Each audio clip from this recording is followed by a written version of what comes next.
Inilah perbedaan antara monyet dan manusia. Coba bandingkan. Shalom saudaraku, jumpa lagi dengan saya Pendeta Andreas Sinaga. Saudaraku, menjadi perenungan bagi kita bahwa hidup kita ini adalah belajar. Kita harus belajar dari Tuhan, belajar dari sesama, dan belajar dari lingkungan kita. Sebabnya Yesus berkata dalam Matius 11 ayat yang ke-29, "Pikulah kuk yang kupasang dan belajarlah padaku, karena aku lemah lembut dan rendah hati, dan jiwamu akan mendapat ketenangan."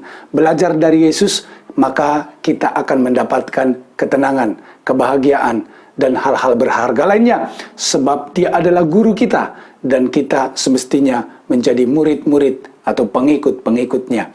Saudara, yang kedua, kita harus belajar juga dari orang-orang di sekitar kita. Belajar dari kesuksesan orang lain itu perlu, supaya kita bisa juga turut sukses. Belajar juga dari kegagalan orang lain itu juga perlu, supaya kita tidak ikut-ikutan gagal.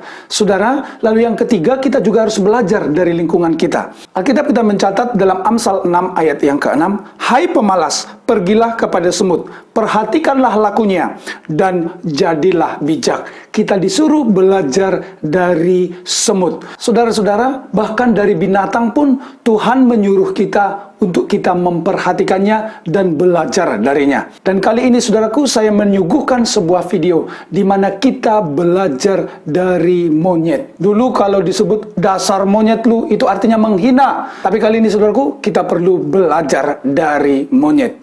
Selamat menyaksikan. Tuhan Yesus memberkati. Shalom. Inilah perbedaan antara monyet dan manusia. Coba bandingkan. Monyet ini mengambil roti satu-satu. Setelah ia mengambil satu sudah cukup, dan sisanya adalah untuk teman-temannya yang lain.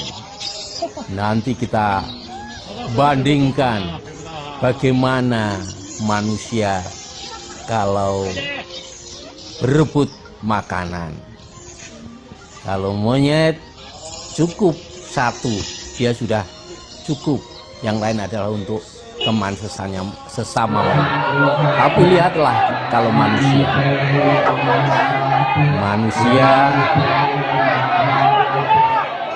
lihat ya. Nah, inilah manusia.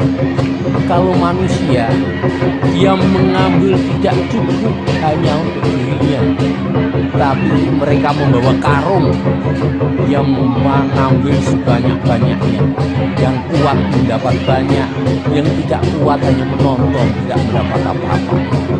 Itulah bedanya antara manusia dan monyet.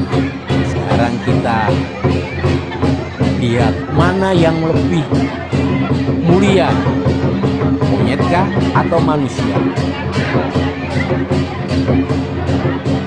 Yang jelas kalau manusia, dia mempunyai satu sifat yang disebut serakah.